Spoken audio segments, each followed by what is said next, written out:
Welcome back, everybody. So, my next movie review for you is Jaws 2. Now, this one's going to be an interesting one. I do not hate this movie in any way, shape, or form. Okay, I will get that straight out in the open. The first Jaws movie is absolutely fantastic, and the second Jaws movie, I can actually sit there and actually really enjoy it. Jaws 3D or Jaws 3 and Jaws: The Revenge are going to be reviews for possibly another day or even tonight, because they'll be quite easy reviews, especially Jaws: The Revenge. I will have a lot of fun with that one. It's the problem I've got is that when you have produced such a cracking first Jaws movie, it is going to be extremely hard to follow.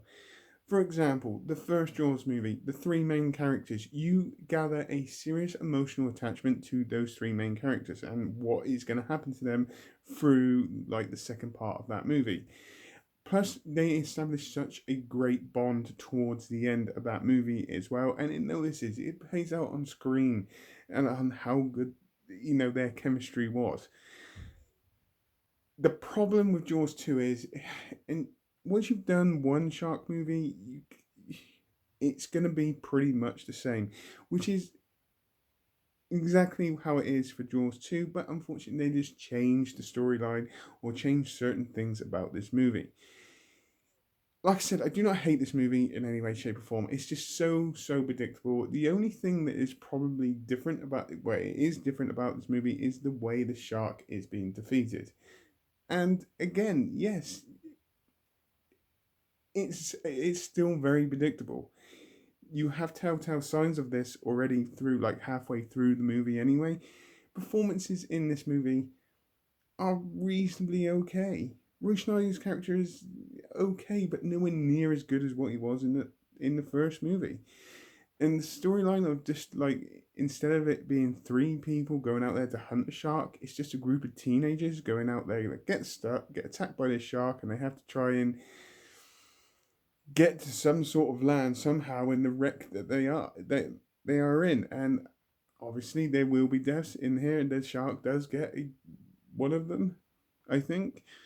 I think one of them, and then clips another one. It lacks that feel of the first one. It lacked that kind of fear and scare factor. Jaws 1 is the reason why I hate the sea. I cannot. I hate the sea.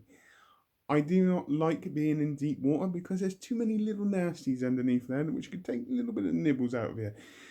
But in this one, I just look at it and go, actually, do you know what? I could actually go into the sea because this shark has, you know, it, I don't know, it lacked something for me. It's because you haven't got that chemistry like you did in the first one. And I know I'm comparing it to the first one quite a lot, but when you try and do a sequel to a movie which is that good, you got to try and put in a tiny little bit more effort to try and even get anywhere close to it. And it just felt like they didn't try. It felt like, okay, we're just producing a Jaws movie because we know it's going to make a lot of money. We know that people are going to go and watch it because of the first one, and it just failed to deliver. That being said, like I said, I do not hate this movie. I can actually sit down there and watch it, but I just don't get that same kind of fear from it. The shark in here is okay. He gets scarred. He swims around and eats a load of people, and then gets defeated at the end by electrocution, which you kind of predicted halfway through the movie when they started talking about Cable Junction. And that is about as far as I can go with this movie. Like I said, movie review. The performances in here were okay. Roy Schneider's was very numbed and very different compared to the first one.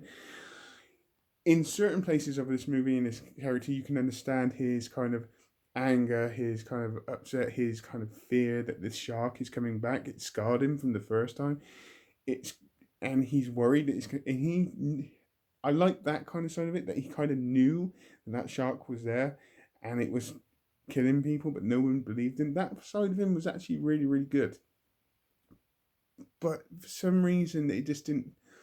He had nobody to really play off in this movie. So in like the other one, you had Hooper, and then you had Quinn. as well. There was nobody to play off, and that's kind of what toned it down, because he got basically put in there to do this, to do it by himself this time, and it did. Don't get me wrong, it worked and I enjoyed it, but it just lacked something for me. Like I said, I don't hate this movie in any way, shape, or form. I'm not slating this movie. I'm just giving you my thoughts on this movie. And I can sit down there and watch it. It's just that, like I said, once you've seen one shark movie, you can't really beat it with a sequel. And that's the way it is.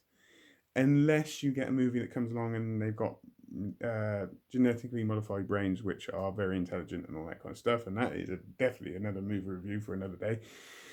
But if I was to rate this, if I was to watch this for the first time now, say straight after watching the first Jaws, I could probably only give this like a 6 out of 10. When I first saw this movie, when I was younger, I would probably have given it a little bit more, because I do actually, well, back when I was younger, I did actually enjoy the Jaws movies. It's just the fact that when I grew older, as I grow older, I start to appreciate how movies are made. And I see movies now in a different way, especially the older movies, in a different way than what I did back then.